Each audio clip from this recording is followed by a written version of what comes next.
Live, live, live. We're on. How's it going, everybody? Welcome to Traveling with Bruce. Thursday, March the 22nd, 2018. Oh, my goodness gracious me. Thursday. Welcome, one and all. Great to have you here today. I wish I could say the weather here in Creston was a great day, but it's not. Yucky. Yeah, it's started raining this morning, and then it stopped, paused for about 2 hours, and now it's raining again. But we're dust free in Creston, and I actually took a little stroll to the little mailbox area here in my community. I actually found some snow. It's just a tiny, tiny little bit of snow in a shady area right beside the road. There was a row of hedges about 8 feet high, and there was about a foot level of snow, about 3 feet long. This last of the snow that the snow plow had thrown over here for months and months and months. At one point, I'm sure it was 6 feet high. It's now about a foot high and about 3 feet long, and it's melting fast. Now it's getting rained on, so I'm sure that'll eliminate that little chunk of snow. Get rid of it. Get out of here.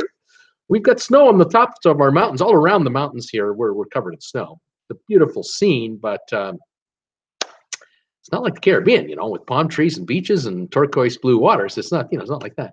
But we'll take what we get. So welcome to the show for Thursday today. Last night or yesterday when I shut down the show, I think we were trying to approach, or we're just getting close to approaching 1,400 subscribers. I know that during yesterday's show, I think the official tally I was telling you was 1,396. I think we added a couple during the show. Right now, 1,412 subscribers. So we've added since the show yesterday at this time,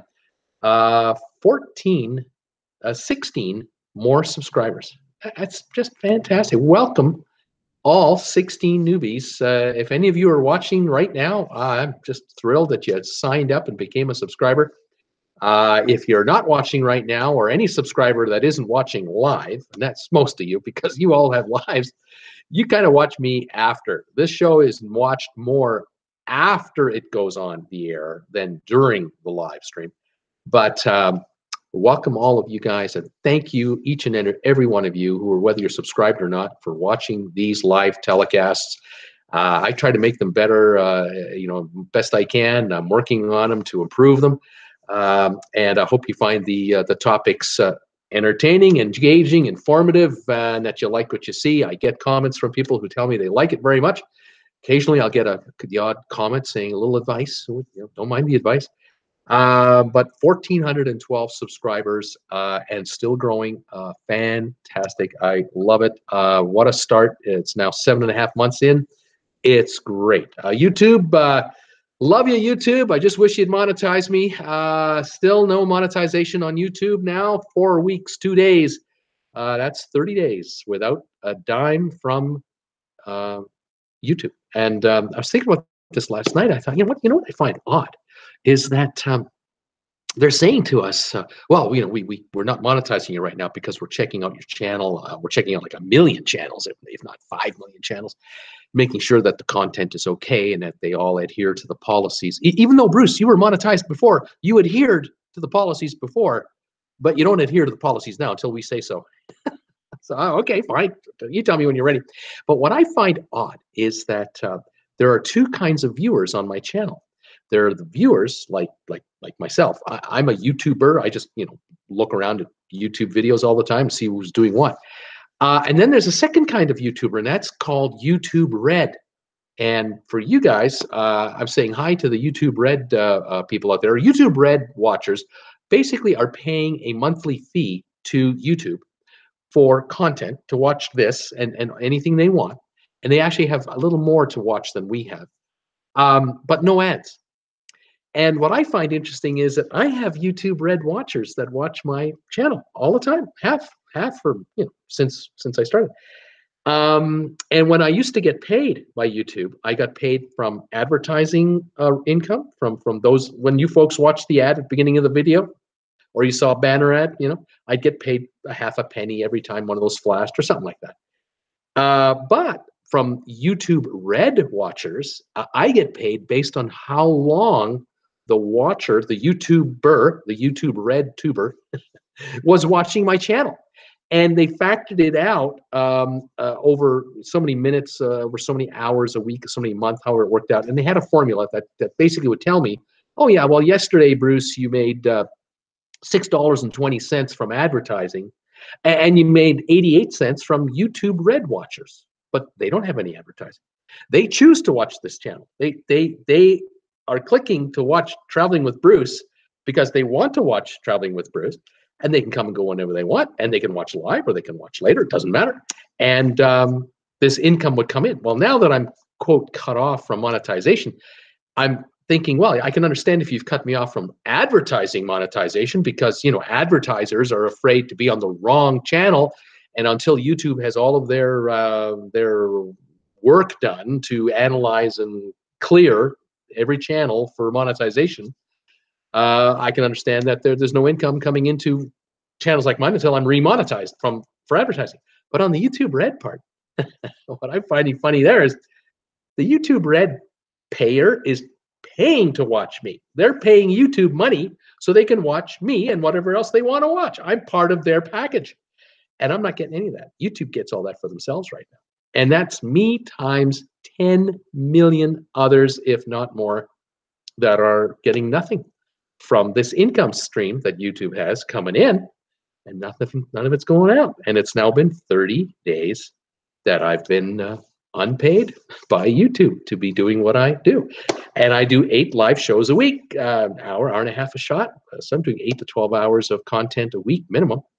Having a great time with you guys, loving it. And the only source of income I've had is from Super Chat income, where the generosity of my viewers has come through time and time again, where some of you have just taken pity on this old guy and said, you know, I'm going to send him some money.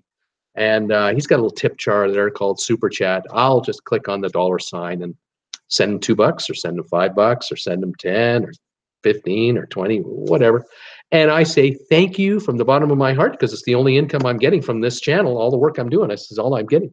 Now, I have been offering bribes, gifts, gifts.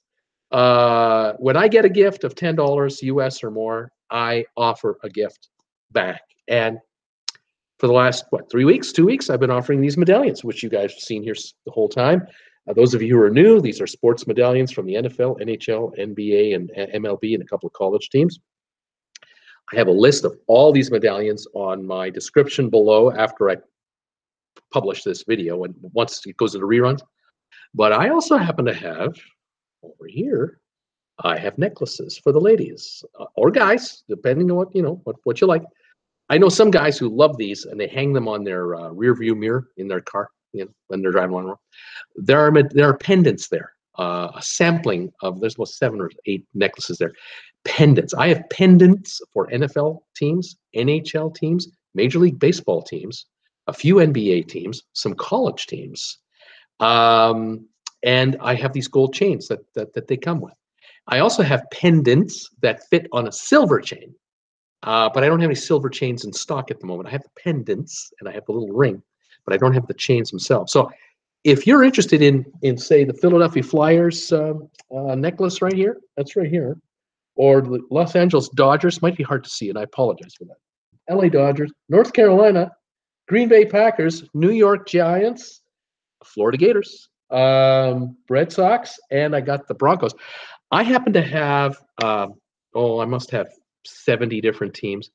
You need only send me an email and say, Bruce, have you got so-and-so in a pendant? And I can let you know yes or no. And send me a gift of $10 on Super Chat or using my PayPal channel, my PayPal connection. And I'll be happy to mail you one of these and enjoy. So anyway, those are my little spiel today with regard to my channel and what's going on. As I say, YouTube, I just wish they'd get it done. But end of April is the earliest we've heard for a definitive time frame by YouTube regarding the whole story. But we don't know if that also includes channels like mine that had been monetized, got demonetized, but automatically put into a review status, and also those channels who were not monetized and were not monetizable on February the 20th when they had the cutoff day for 1,000 subscribers and all that. But now they've become monetizable. They now have 1,000 subscribers. Now they have 4,000 hours of watch time.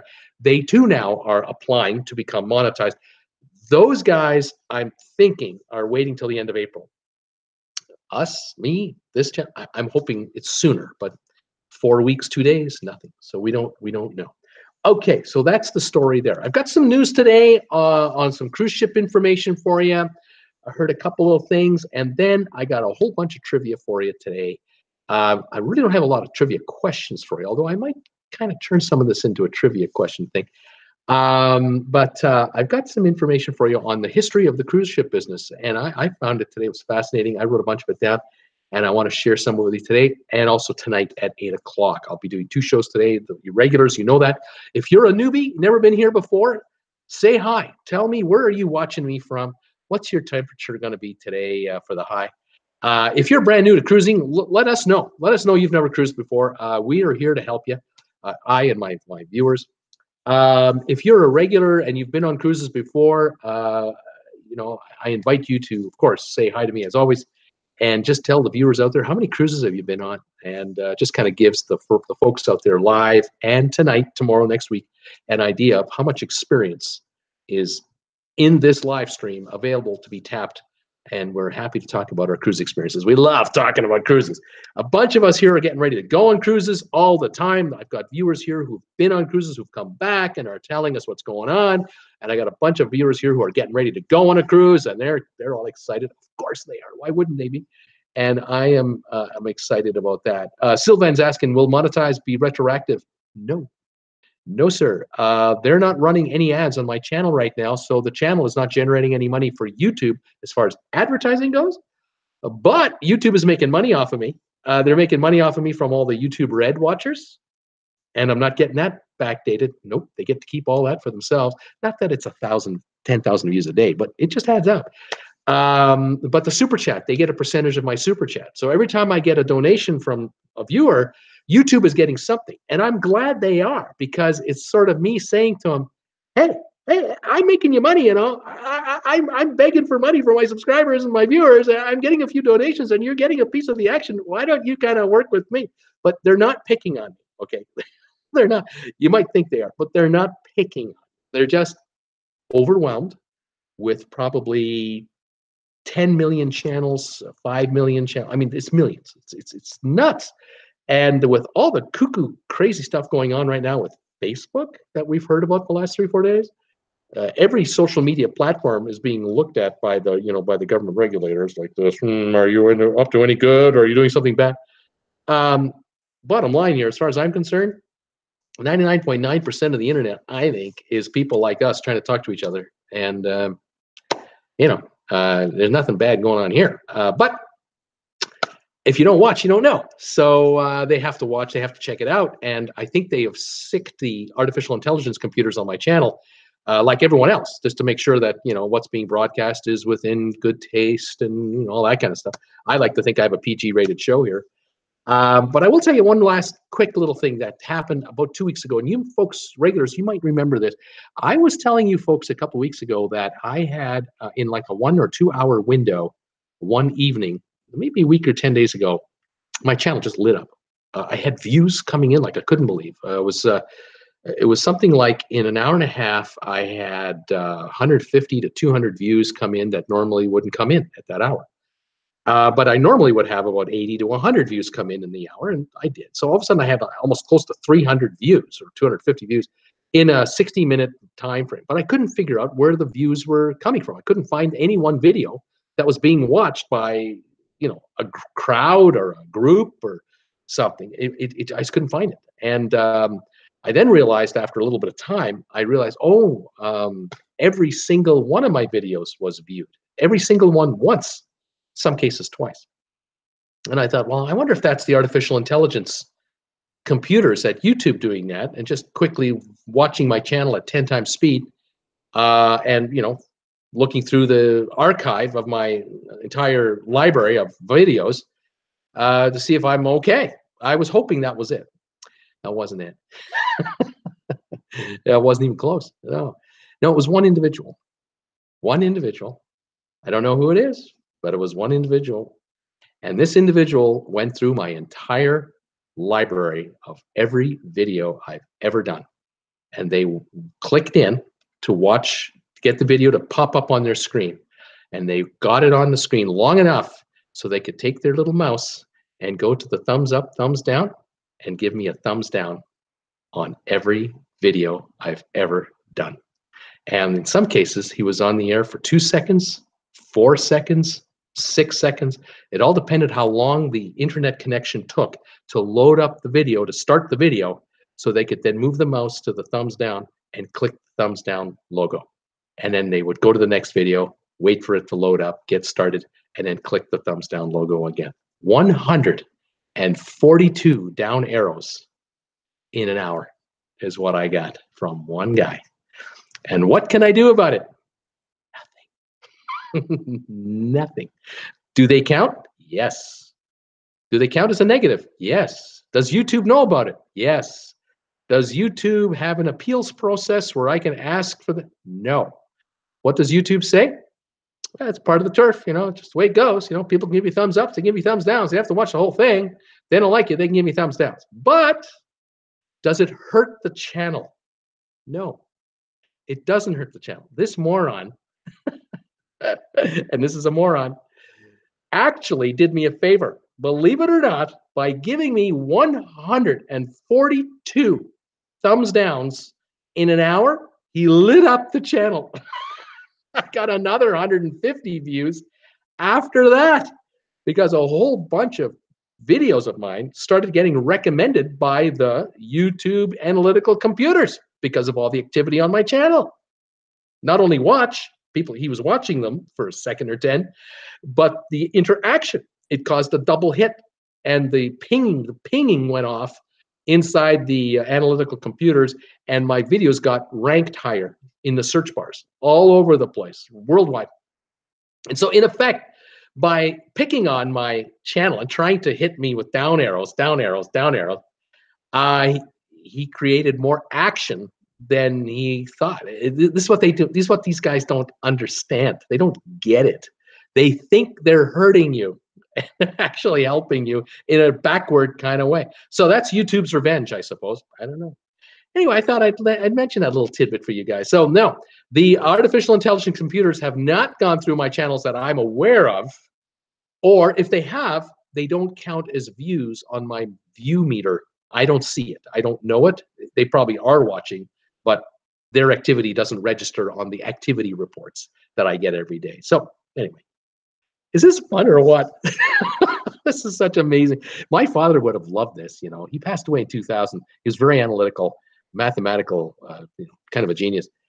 He would have loved this. Oh man, he would be following my analytics like you wouldn't believe. Oh my gosh, he would have loved this. But 2000, he left us, and 71, lived a great life, had 142 years of great living out of 71 years. He did it all. It was fantastic.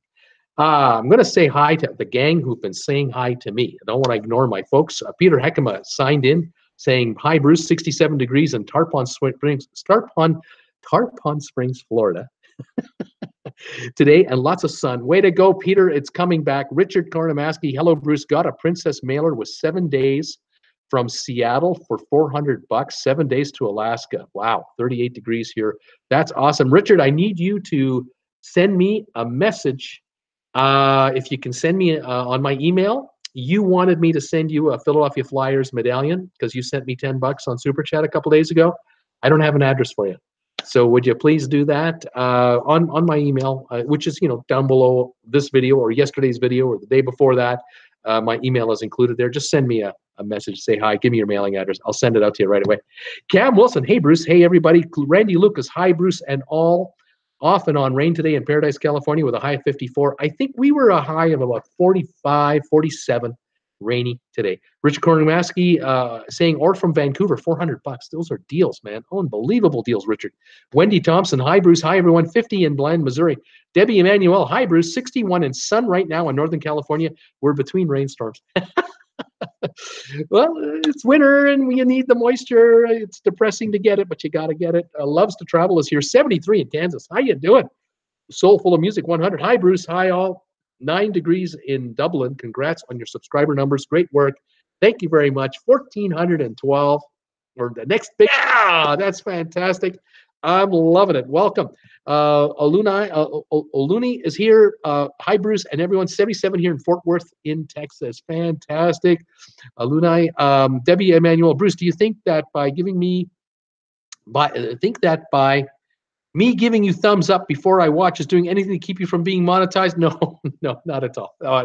Not at all. No. You can give me a thumbs up anytime you want on any situation you wish. I mean, you could go right now to my 8 o'clock tonight notification thing. You could give it a thumbs up now.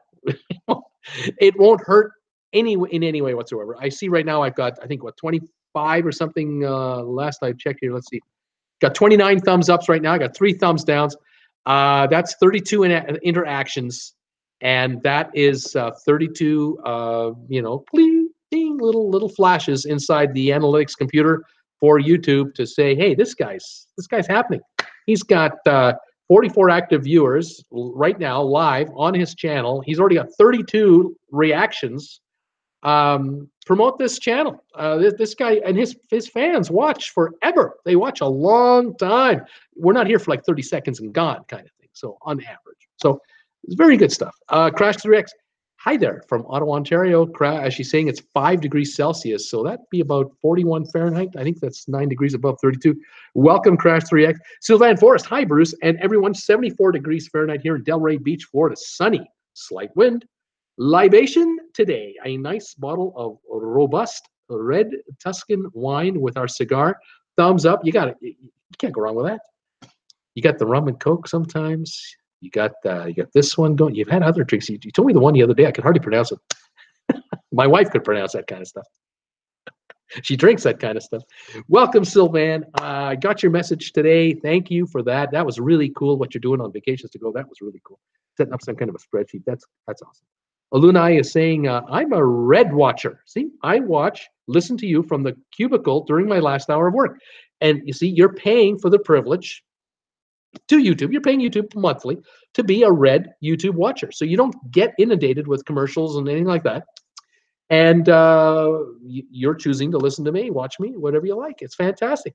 And YouTube is getting that money from you. And they're not passing on anything to me right now. And I'm not going to get any of it until I'm re-monetized. And so what can I do? Now, if I had 1,000 red watchers a day, it would add up to some serious money. But I don't. I have many more regular YouTube watchers, a small percentage of reds, but the reds are building like everyone else. It's all building. So anyway, welcome. Iskew Park. Hi, Bruce. It's Iskew from Thunder Bay, Ontario. It's +1 Celsius. That is like the 5th day in a row you've been gaining temperature. You were -16, -9, -6. You're coming back. You're coming back. Sunny, my 4 feet of snow is finally starting to melt. You see, it's happening. Should be gone by the middle of April. Yeah, or end of April. Yeah. Thunder Bay. Oh, you guys get snow, and it's cold up there. My goodness. But you got great summers. You got great summers. Lady Luck is here. Lady Luck, 64 in Kentucky. Beautiful sunny day. Welcome to the channel today. Great to have you. Leslie's Lovelies is here. Hi, Bruce. Sunny and 46 degrees in Allentown, Pennsylvania. Plus, we got 13 inches of snow on the ground. Yeah. Yeah, did you guys get it again? Again, the snow. Unbelievable. Welcome back. Charles Jordan, hi, Bruce. We're looking at 60 degrees and windy right now in Iva, South Carolina. Welcome back, Charles. Scott Batchley, hi, Bruce. 2nd day of rain here in Ventura, 58, but feels nice. My poor dog is hating this weather, refuses to go out. I'm not going out there. Are you kidding me? I'm not going out there. Gee, are you nuts? I'm house trained. I'm staying in here. Oh, the poor dog. Pamela Jordan, hi, Bruce, and everyone. Welcome back, Pamela. Desi Wagner, hello, all. 46 and sunny in Buffalo Grove, Illinois. Sylvan Forest, will monetization be retroactive? I mentioned no. Kay Sib is here. Diamond on Royal Caribbean. Oh, you're a Diamond cruiser. That means you've cruised a lot on Royal Caribbean. You love that cruise line. I got some information for you about Royal Caribbean and Norwegian. And I got stuff. Just hang tight. Dylan LaRue is back today. Hello, Bruce. 75 and raining already. Looking into my bookings, my 2nd cruise. Dylan, welcome back, pal. I know you just finished your 1st cruise a couple weeks ago. And now you're looking for cruise number 2, Henderson, Nevada. I know that's where you're at. Welcome back, buddy. Nina Frank, hi, Bruce, from Sweden. I know, and everyone from Sweden. 1 Celsius. Do you think I would love to go for a cruise? Oh, I know you'd love to go for a cruise. You'd really like a cruise. What's funny to me, is surprising to me, Nina, is that you look for a cruise from Britain, from Europe, for pricing, and then you look for a cruise pricing out of the United States. It's way cheaper if you can book a cruise through a U.S. travel agent. It just blows my mind, the kind of prices that you guys are quoted from the UK and from Sweden, from Norway, Finland, anywhere in Europe, compared to the same cruise that an American can get on that ship, the same exact cruise. Americans can get it for less. I don't know why that is. Is there some kind of a travel agency mandatory surcharge built in? I don't know. Are there federal taxes? I don't know. Are there EU restrictions? I don't know. But if you can find a travel agent through the United States that you can book a cruise on, especially if it leaves from the United States, you could save a lot of dough compared to what you're being charged over there. It's crazy. Welcome back. Randy Lucas was saying something, but he retracted his message. I'm sure I'll see something here shortly. Mary Riggs, looking at a cruise around Hawaii Islands this year. Best months to go for cost/weather. Mary, welcome to the channel. I'm not sure if you're a newbie, but if you are, welcome, newbie. And if you're a regular, welcome back. Best month of the year to go on a cruise in Hawaii and for weather. Good question. Here's what I'm going to suggest to you, because here's what I would do to figure this one out. For pricing and for weather, I can do it all in one spot. I can go to vacationstogo.com, which I promote all the time. I'm not paid by these guys. I should be, but I'm not. I'm not paid by anybody, by the way. I'm not a travel agent. But vacationstogo.com, great website. And you can, if you want to know if you don't know how it works, you can always watch a video I did about 2 weeks ago on how to operate the website, vacationstogo.com. And you can be very specific with this website. You can go right down to just Hawaii cruises only. You can say to the website, show me Hawaii cruises from, say, April of this year, 2018, until, say, April next year, for a year, let's say. I don't care how long the cruise is. It can be 5 days, 10 days, 15. Just show me every cruise available Hawaii. Now, some of them will be Hawaii only, from Honolulu to Honolulu. Others will be from the mainland to Hawaii, back to the mainland. You'll see them all. But when you see them all, you can organize them in order of cost, either whatever room you have in mind. So let's say you want a balcony room, let's say. That's the most popular room to book nowadays. And that's where I start. Show me the prices of balcony rooms from lowest to highest, and then you'll see the cost. And I can also, has another column says per night cost as well. Not only the overall cost of the cruise, per night, because there's one cruise that's 5 days, that's $1,000, and there's another cruise that's 10 days, that's $1,000. The 10-day cruise is cheaper; it's $100 a night. So I look at that as well. But once I've done that, I can then click on any one of these cruises, and it'll show me the itinerary, where we're going. And I can take a look at, say, let's say it goes to Honolulu or Maui. You click on the itinerary. You can click on the port, that any one of those ports that the ship's going to stop at, and the Vacations to Go people pop you into another page, and it's basically the weather page for the year, showing you the high and low temperatures for the year, humidity rates, how many days of rain per month on average you get per stop that you're going to, and that's how you can shop and scope out weather, all in vacationstogo.com without having to go to a weather channel separately and try to figure that site out. Vacations to Go gives you all that ammo, all that info in one convenient website. And then you can pop back to the cruise you were just looking at. You can pop back to the chart of all the cruises you were looking at, and you can just keep on shopping and keep on perusing. And when the time comes you want to book a cruise, they got an 800 number right at the top of the page. Give them a call. So check it out. See if that works for you, Mary. I hope that helped you. Silo is here. Hey, Bruce, how goes it? 49/38 light rain here in Seattle. So low of 38, high of 49. We got the rain too. We're like you. We're about the same as you. Randy Lucas, 10 days until our back-to-back-to-back cruise on Regal Princess. The lovely Michelle is busy doing the final packing. Awesome stuff. Richard Koromaski, Mary, we went in October and we still had warm weather in Hawaii, 80s. Cool out of San Francisco, though. The second day was warmer as we got away from the coast. Hit Hurricane Ulf. Oh, no. Dylan LaRue, how do we comment now that it saves the live chat? Just like you always do, just comment and say hi. How you doing? Just keep it clean. Wes Morrison, hi Bruce, 79 here in New Braunfels, Texas. Been on 2 Carnival, 2 Viking, and many free cruises in the Navy where I got to do all the continents except Antarctica and South America. Welcome back, buddies. Well, it's good to see you, Wes.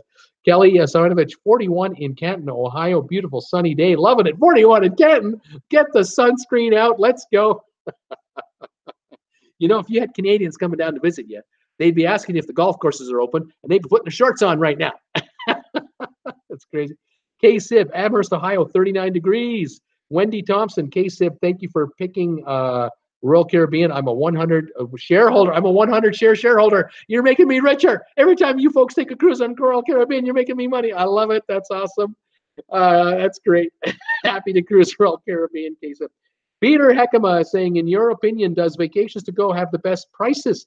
Not always. Not always, but they could, but not always. But to me, they give you an indication of the pricing, and I see the prices change on vacationstogo.com. When I find the cruise that I really like on Vacations to Go, I keep an eye on the pricing, and I see the pricing is pretty good. I then check it out on the website for the cruise line, for example. And I'll look there to see, well, what are they offering that cruise for? Is Vacations to Go cheaper or not? And if I had a travel agent, if I was using a travel agent, I'd call them to triple check and do my comparison. So I use them as a guide, and it's free. I mean, it's free. Now, Randy Lucas is come through again for me. Randy has sent me $20 super chat. He's telling me, hey, Bruce, take yourself and the missus to Costco for a hot dog and a chicken bake on me. No medallions needed, thanks. You're too kind, Randy. I really appreciate it. It all adds up. We're actually talking about Costco, our next Costco run to Coeur d'Alene, Idaho. And we've been kind of wondering, when are you going to do that? This week, maybe next week? And so I'll mention that to Mrs. Traveling with Bruce. She'll appreciate it. Thank you so much for that. I really appreciate it. Anyone else that can send donations my way, it goes a long way because it's tight around here. There's nothing going on. Mary Riggs, thanks, Bruce. Love your channel. Thank you, Mary, for tuning in. I hope I answered your question okay.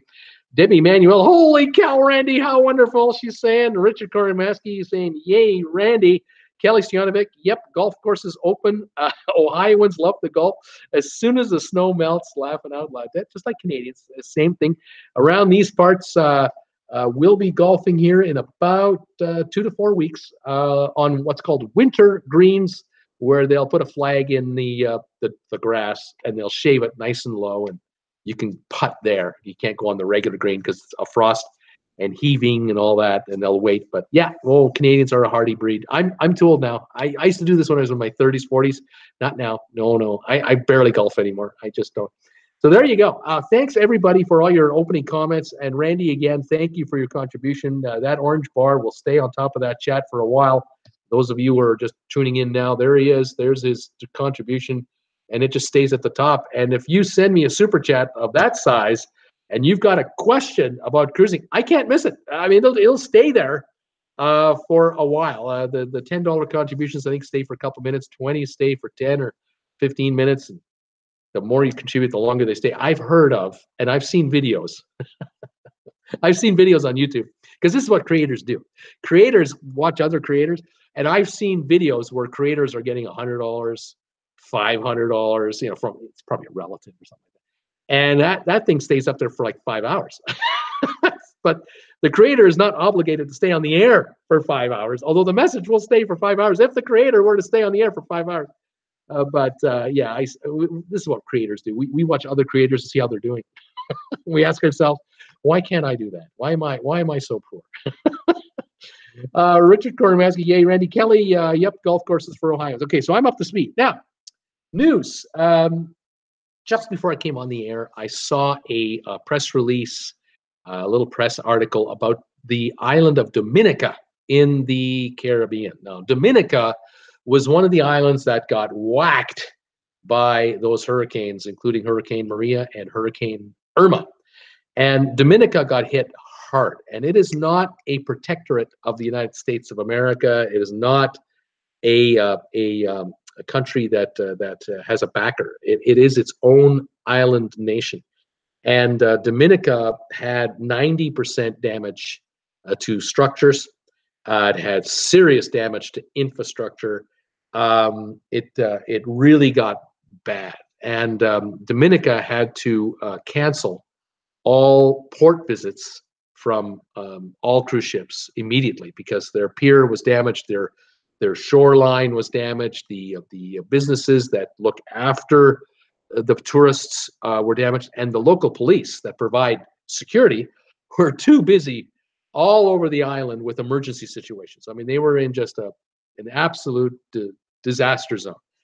Dominica went cap in hand to the United Nations and to the World Bank to seek emergency funding to help the island get back on its feet. And the island is already indebted heavily to the World Bank as it is. But it is an island that has an island nation that has in the last 5 years really turned it around and attracted quite a number of cruise ships to come to the island with paying passengers. And tours of eco tours and all kinds of other tours, snorkeling tours and beautiful beaches. And they're trying to encourage resorts to open and this kind of thing. But unfortunately, Dominica got hit badly. And of course, investors are leery to invest money in an island that could get wiped out by the next hurricane. And so the recovery effort is even more difficult for Dominica because the government cannot guarantee that there won't be another hurricane this year or next year or a year after that. And a resort is built for 20, 30, 40 years of business, not for a 1 or 2 season business before it gets wiped out. You can't get insurance at any kind of an affordable price to cover your resort. So you're really gambling on the resort to either withstand damage or a hurricane skirting by and only causing minimal damage. And we can continue on. But this past fall, as we know, a number of islands got hit badly. Now, how bad was it for Dominica? To give you an idea, they were expecting for their 2017-18 winter season 219 cruise ship visits to the island. And today, cruise ship nowadays, tiny, small cruise ships are 2,000 people. Of course, we know of some that are much smaller than that. And then there are the 6,800 passenger behemoths that are out there, the 5,000s, the 4,000s. And so if you take an average of maybe 2,500 passengers a ship, this year, instead of 219, they're going to get 34. They're getting only 34 visits this year. They're open now. They're back, and they're trying to bring business back. And cruise lines would like to come back. They want to come back. They are sending in representatives from the cruise lines to scout it out, see how bad is it still, or is it good enough to bring in one of our smaller ships every once in a while? When can we bring in our big ships again? Can you offer enough onshore tours and activities for our customers, our sailors, our passengers to enjoy? Can you handle 4,000 passengers off a 4,000 cruise ship for a day? I estimated that the island has lost anywhere from 25 to 30 million in revenues already from the loss of cruises. So it's devastating because they don't have 20 million people there. They've got a small population, under 1 million, I'm sure. I think it's 200,000 or 300,000 if I'm not mistaken. So it's a small population, but that's big money for a small population. And so you can imagine your town. You have a town of 50,000 people, and you can bring in $30 million from outsiders, 30 million American dollars, those kinds of dollars. That's a big deal. And this island is scrambling to get back up and running as fast as they can to offer security, communications, infrastructure, you name it. And we're crossing our fingers for them. Hopefully this will come around. So that I read that today, and I kind of thought back, oh, wow, that devastation in October, November, that was just so severe. It was bad in Houston. We know all about it. It was bad in Florida, the Keys. We know what happened to Jerry Jones's house. He got wiped out. Bad in parts of Cuba. God awful in Puerto Rico, just devastating. And then there's St. Thomas and St. Martin, St. Bart's, all these places. But some of these folks, some of these islands have got dollars behind them, serious power behind them, manpower and cash. But Dominica was one of those places that doesn't, and they're rebuilding. So we'll hope for the best as time goes on, and we'll see how it goes. Tammy Ray signed in. Good afternoon, everybody. Hi, Tammy. Welcome back. Michelle Lucas is here too. Mary, best weather in Hawaii is January out of San Francisco. We loved it, 2017. More advice for you. Silo is saying, I tell you, after visiting, the wife and I are thinking about an 8 to 10 year plan to move to Bonaire. Really enjoyed the low population, low crime, and the ABC Islands don't really get hit by the hurricanes. Interesting, very interesting. KSIB was in Havana last week. They have recovered, saying, very good, very good. That's interesting to hear. Thank you for that information. What ship did you go on?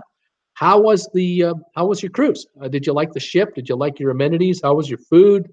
How was your room? Anything like that? Anything you want to share with us? That'd be great to know.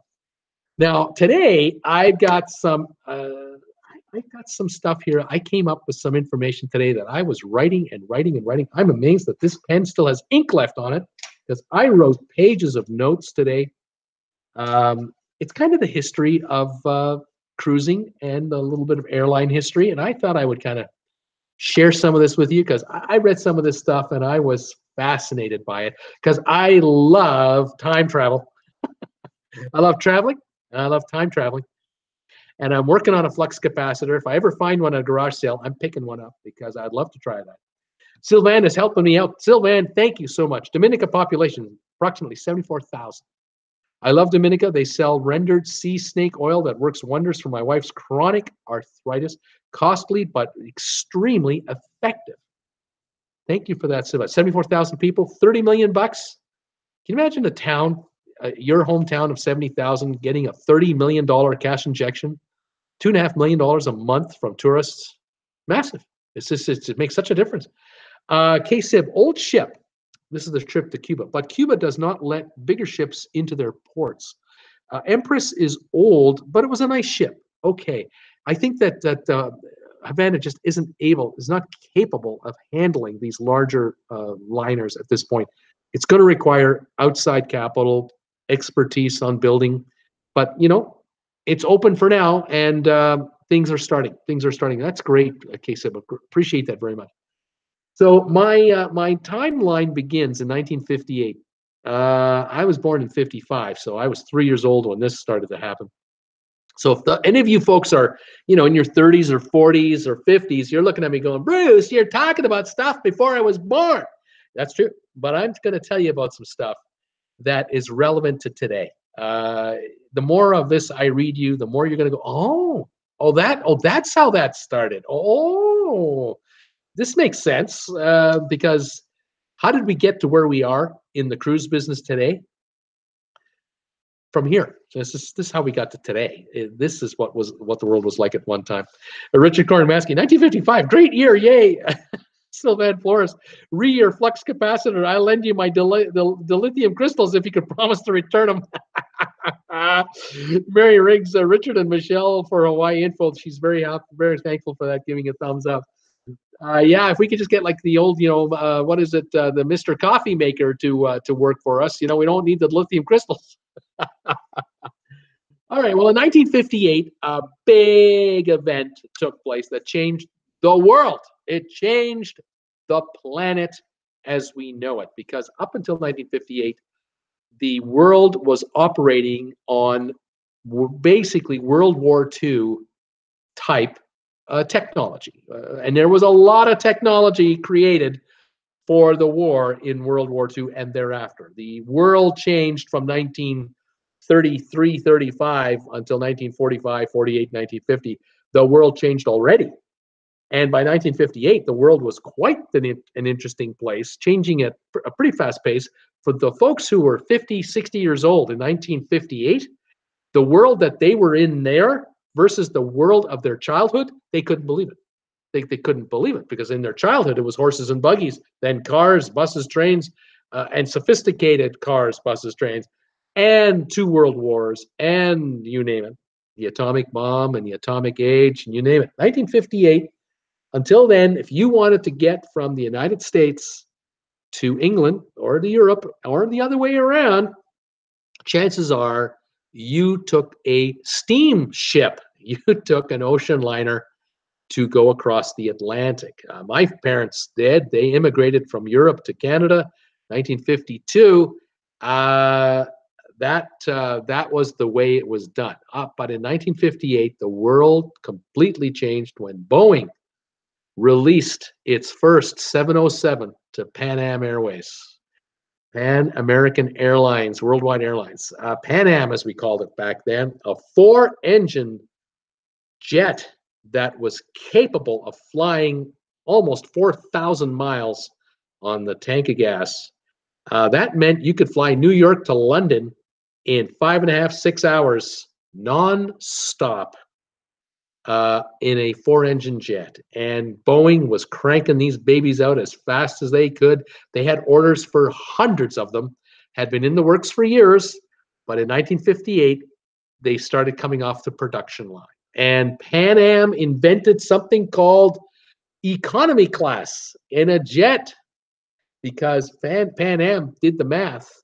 Compared to a 4-engine propeller-driven aircraft that would stop in the Gander, Newfoundland, and then stop in Iceland, refuel, and then get you to London, these planes had to be modified and the engines had to be rebuilt every so many hours of flight time, so many thousands of hours.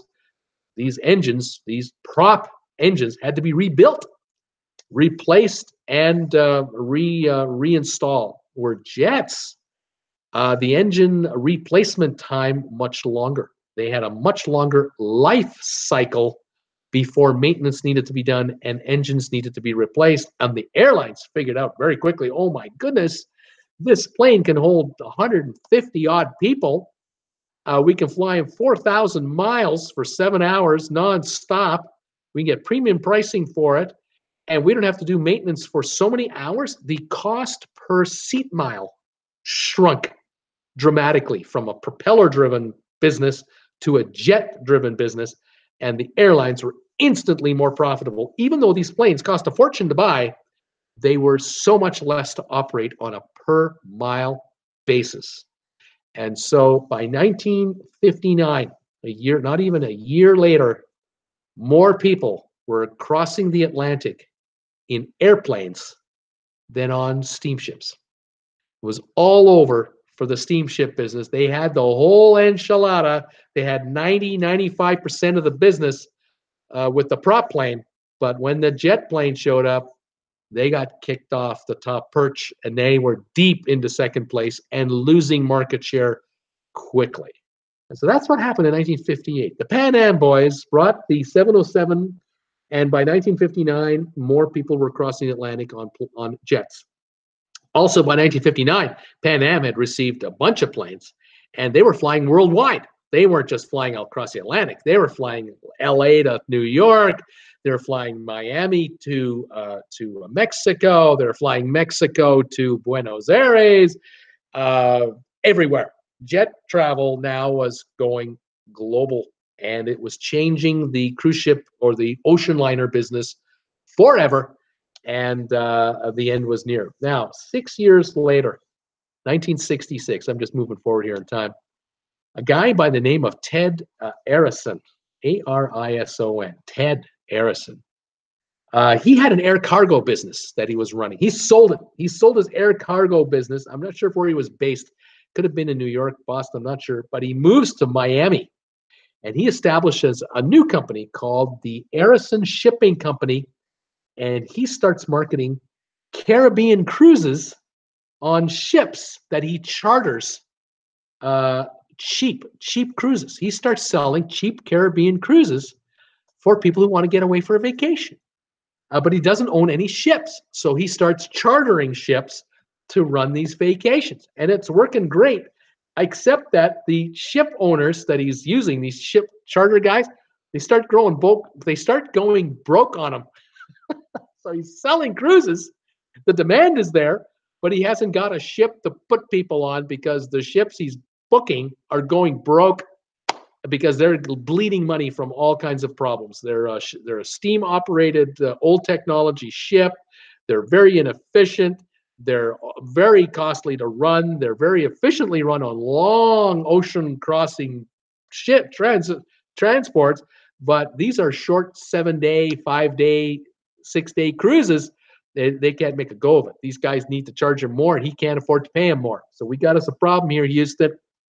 So in 1966, a Norwegian family business called the Klosters Rederi line, they built themselves a ship that they thought they would operate as a ferry in Europe. It was called the Sunward, the MS Sunward. And they thought they would make a go of it in Europe, but it wasn't working. They couldn't get they couldn't make any money with this ship in Europe on short ferry runs. So they decided, we're moving that ship to Miami. We're going to go down to Miami. And they met a guy named Ted Arneson, who had all these charter passengers who wanted to go cruising. And they partnered up with Ted. And the next thing you know, they offered these cruises on the MS Sunward to the Caribbean. And the MS Sunward was a brand new ship. It had just been built in 65, 66. And they only had one class of cabin on board this ship. They didn't have first class and tourist class, or first class, second class, and third class. They had a single class of cabin only, and that was perfect for Ted and his group, because Ted was selling cheap cruises to everybody, and now these folks could all have a cheap cruise on this cruise ship. How about that? 1966. What's that, 52 years ago? Whoa. 1967, the next year, Queen Mary had her last ever ocean crossing for the Cunard line.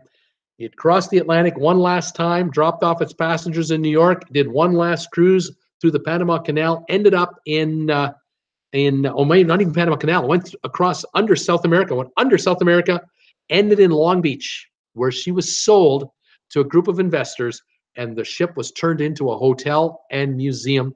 To this very day, today, the Queen Mary is in Long Beach, California, operates as a hotel and a museum to this very day. That ship was steam operated with bunker fuel, could not compete with a jet plane, even though they would reduce the cost of the fare from London to New York, New York to London. They couldn't run that ship at a loss and compete with the airline. Would not work. And so they packed it up and sold it off. I think 1.2 million, not a lot of money. That ship went for cheap because it lost money for every mile it sailed.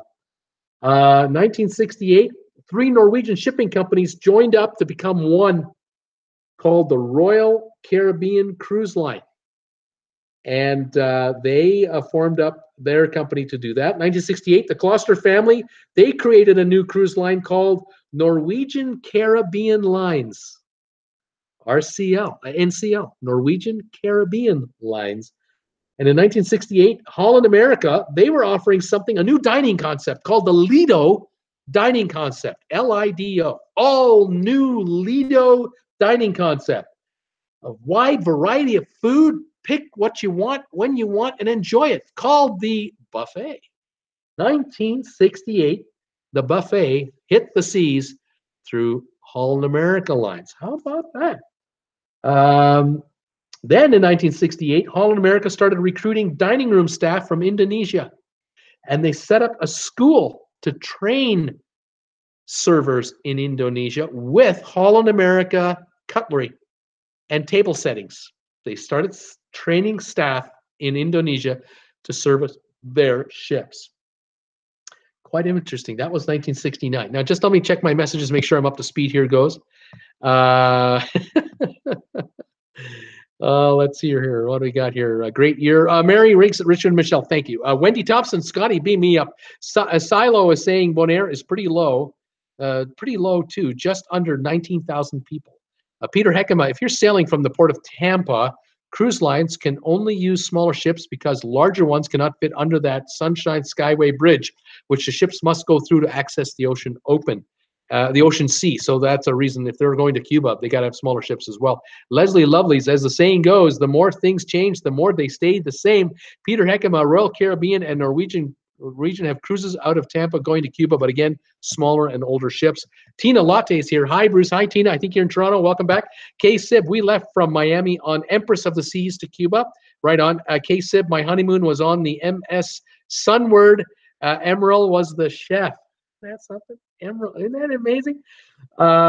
Nina Frank would love to take the repositioning cruise the 21st of April on the Bliss.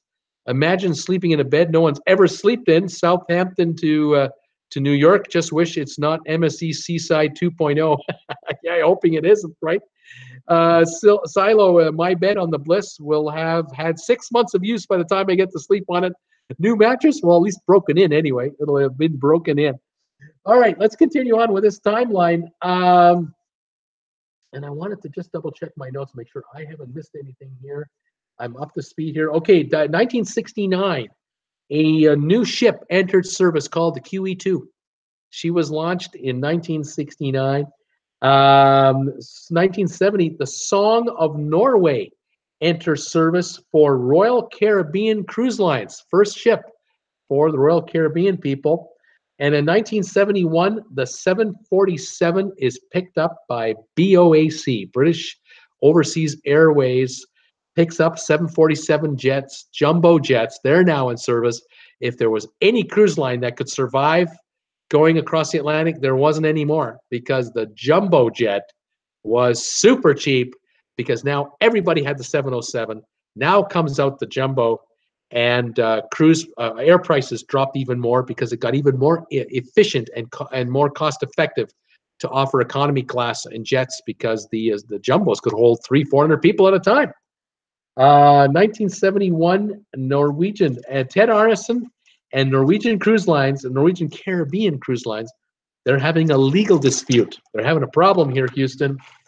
Ted Arnesen is sitting on $6.5 million cash from people who want to go on a cruise. And the Closter family wants money for their ship. And Arnesen wants a better deal. And they're not coming up with an agreement. And so they're going to have to find a way around it. And so Ted Arnesen, he decides to make a deal with an outfit called American International Travel Services, and he creates a subsidiary company called Carnival Cruise Lines out of Boston. And he's the manager of Carnival Cruise Lines out of Boston. The new company buys Empress of Canada from the Canadian Pacific Company, and they renamed that ship the Mardi Gras. And he runs the maiden voyage out of Miami under the Carnival Cruise Line, and it runs aground. The first maiden voyage of Carnival Cruise Lines runs aground going out of Miami. They got it refloated and they went on their way, but you know, what an auspicious start. 1973, the year later, crisis. The oil embargo hits, the first ever oil embargo. Oil went from $3 a barrel to $12 a barrel within days, within weeks. That's a 400% price increase for all fuels and more. And this created a major headache for everybody everywhere. Car owners, bus tour companies, rail lines, airlines, and shipping companies. You used fuel, you got us a problem, a big problem right now, the oil embargo. Not only could you not get it, it was 4 times more expensive and more depending on how refined your fuel was for your needs. So 1974, it was so bad that Holland America took 2 of their ships offline. They stopped sailing 2 of their ships while this was going on. This became too untenable. Carnival with the Mardi Gras is losing money. The ship is not configured for Caribbean cruising, number 1. It's got various classes in it, number 2. And the price of oil just quadrupled, number 3. Ted Arnesen decides to make a change. He buys the Carnival Cruise Line subsidiary company from American International Travel Services for $1. He buys the company for $1, but he assumes $5 million of the debts that Carnival was running under American. So now Arnesen is on his own with his own company, but he's 5 million in the hole, and he renames the company the Carnival Corporation. That's what he did in 1973-74. He does this, 74. BOAC, 1974, British Overseas Airways becomes British Airways in 1974. And that's the end of the BOAC logo that we all know and love. 1975, producer, a young guy, a television producer named Aaron Spelling, comes up with a concept called the Love Boat. And he goes to Princess Cruise Lines, a fledgling little cruise company, and gets them to allow him to use their ship as the backdrop for the set for the show, The Love Boat. And Princess Cruise Line figures, it's some free advertising, let him use our ship and take pictures of it, get some helicopter shots, and you can put the staff in Princess Cruises uniforms, that Captain Steubing guy and the doctor and Julie and that bartender, you want to drink at the bar? What the heck? It's a TV show, a little promo. 1975, little old Aaron Spelling puts together the Love Boat. 1975, Holland America offers the first inside passage for an Alaska cruise. The first inside passage for an Alaska cruise, 1975. 1975, Carnival buys a ship called the Queen Anna Maria from a bankrupt Greek operator, renames her the Carnival, puts a bunch of dough into her, and makes profit in the first year. Ted has figured it out. He's got his ship. He's got his ship the way he wants it, and he's selling cheap cruises, and it's working. Makes profit in the first year. 1976, Holland America starts hiring staff from the Philippines because they figured out too, if we can hire third world people that will work to the bone, top-notch, dedicated staff, easy to train, English speaking, we can make money. We got to keep our costs down. And these folks are happy to get these jobs. They're delirious because in the Philippines in 1977, you are poor. You are mega poor. 1977, a little television network known as ABC Television starts broadcasting a show called The Love Boat on prime time television. It's a top 20 show, top 20 rated show for 7 straight years. And Princess never looked back. 1977, Norwegian Cruise Lines buys an island in the Bahamas. Norwegian Caribbean Cruise Line. They buy an island in the Bahamas. They call it Great Stirrup Cay. Does that sound familiar to any of you guys out there? Great Stirrup Cay, bought in 1977, 41 years ago. Carnival in 1977, they buy a ship and they refit it for $30 million, and they add a 10-foot L-shaped water slide that goes right into the pool. First at sea on the Festival. Wow, a water slide on a cruise ship in the shape of a letter L. Unthinkable, never done before. 1977. And it was the largest and fastest ship in the Caribbean, made money from day one. Carnival Cruise Lines. 1978, Royal Caribbean Cruise Lines cuts the Song of Norway cruise ship in half, adds a big old section to the ship, and added 300 passengers to the ship. And in 1978, the FBI busts up the mob in the Miami Port District and the Miami Dock area. And it turns out that after some investigation that Carnival Cruise Line never paid a bribe to the mob. The only cruise line to never pay a bribe to the mob in Miami was Carnival. But only found out after the FBI was able to break them up to get that port cleaned up. Quite a fascinating story about the cruise ship business, don't you think? Let's see here. Got some comments coming in. Silo saying, Ben is saying, Charlie Baum, hi, Bruce, saw the first 747 come into Phoenix in 1969. Yes, sir. That's when they launched her. Silo Steve is saying, I stayed on the QE2 in 1987 when it was docked in Boston for Digital's December World 87. It was pretty cool to have that as a home for 2 weeks. That would be pretty cool. Tammy Ray, I was just wondering what ship was the Love Boat taped on? Steve Bartley's got you there, Tammy. The Pacific Princess. The Pacific Princess was a ship that sailed until not too long ago, but unfortunately she died an unceremonious death.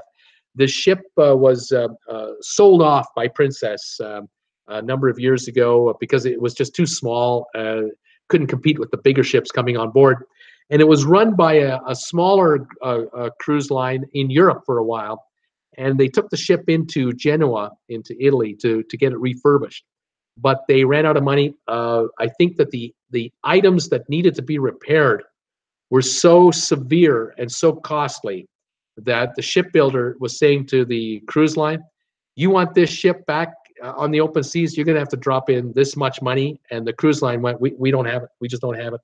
And all work ceased and stopped because the ship would not be recertified to be on the seas anymore without the repairs. And the cruise line just walked away from her. And it was now turned over to the shipbuilder, who now had this hulk left over. And they turned it off to a Turkish-based wrecker.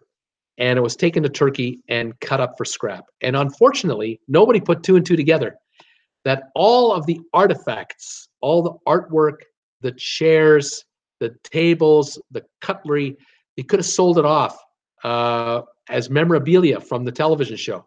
In those days, it didn't hit. It wasn't registering in the brain.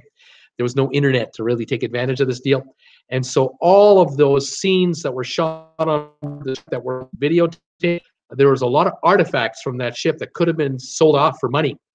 All got destroyed or pilfered off and lost forever. And the ship got cut up into chunks of metal and recycled into other uses. Tammy Ray, oh weird, he mentioned the Love Boat 5 minutes after my question, laugh out loud. Tammy Ray, thank you for the answer. Teresa McFarland, hi everybody. Hi Teresa. Silo, asbestos was a problem for old ships getting refurbished as well. Exactly. These cruise lines with these old ships, they were money losers, and they were going to be money losers because you couldn't bring that ship into certain ports anymore because of the asbestos that was on the ship. And so a lot of these ships were just scrapped. Any ship worthy of saving was sent to India or Pakistan, and this asbestos was removed there by third world workers who had no protection against this stuff. And then the ships were blasted, sandblasted, clean, brought back to Western-based shipyards to be refitted. But I'll tell you, 90% of them were just destroyed. They were just cut up and melted because there was no saving them. They were too old. They're from the 40s, the 50s, the 60s. And with the modern day standards, they couldn't cut it. And that's why today you look at cruise ships now with Carnival, Princess, Holland America. There are no cruise ships older than 25 years. I mean, there's a handful. But if you want to go on a cruise today, you'd be hard pressed to go on a cruise ship from the 60s or 70s. You're not going to find one. They're long gone. They've all died off. And the QE2, to give you an idea, and others, they had to be completely re-engineered because these old ships that were driven on bunker fuel and steam had to be brought up to diesel electric standards. And so that changed everything. So there you go. Anyway, that's as far as I'm going today. On tonight's show at 8 o'clock, when I go back on the air again, I will tell you about the 1980s forward, continuing this timeline, because a lot of things happened from 1980 forward, and I'll tell you all about that as well. But in the meantime, I'm going to cut that off here because I've got a whole bunch of stuff to talk to you guys about later. I'm going to get ready now to post this video, get it up, and produce it, and put the information in on the bottom for contact information, and then get ready for my 8 o'clock Eastern time show, because right now it is 6 o'clock Eastern time. I'm going to need about a half an hour, 45 minutes to turn around, and I got to get a bite to eat for dinner and then get ready for my 8 o'clock show. So we're going to, you guys are just going to have to come back and stay tuned for part 2. Thank you again to my big contributor today, Randy Lucas. I'm just looking at that super chat. It's just so pretty. That big orange bar there, $20 contribution to my channel. Thank you, Randy, so very, very much. I really appreciate it. It really helps. YouTube is is not helping me at the moment. They're taking care of business. They're doing what they got to do, and hopefully they're getting it done soon. I'm looking forward to seeing all of you later. Silo saying, I keep seeing videos of Norwegian Cruise Line on board with the retrofit refurbishment of the SS United States, but nothing lately. Not going to happen. Not going to happen. Norwegian owned the USS United States. They dumped it. They sold it back. They don't want it. It's now owned by some kind of a charitable trust. Richard Kormaski, we've got to stay tuned. Sylvan Forest, they removed 80 metric tons of asbestos from the SS France Norway when she was scrapped in Alang. Yeah, that ship was scrapped, was cleaned up, brought back by Norwegian, and then finally scrapped again. It just couldn't work. Debbie Manuel, see you all in a few. Charles Jordan, see everyone at 8. Peter Heckema, bye all. Jim Thomas, tip the hats for the info and the fun. Silo, okay, Uncle Bruce, say. Soulful Music, great show. Jim Thomas, thanks. Thanks, you guys, for watching. Thanks for the thumbs ups. Thanks for the super chat. See you guys at 8 o'clock. This is Bruce with Traveling with Bruce saying thanks for joining me today for my 5 o'clock show. We'll see you guys later tonight at 8 o'clock for my primetime telecast on Thursday. Whatever is today on March. I forgot. What's today's date? March the 22nd, Thursday. The 5 o'clock show is done. We'll see the 8 o'clock show in a little bit. Catch you later. Thanks, you guys. Bye for now.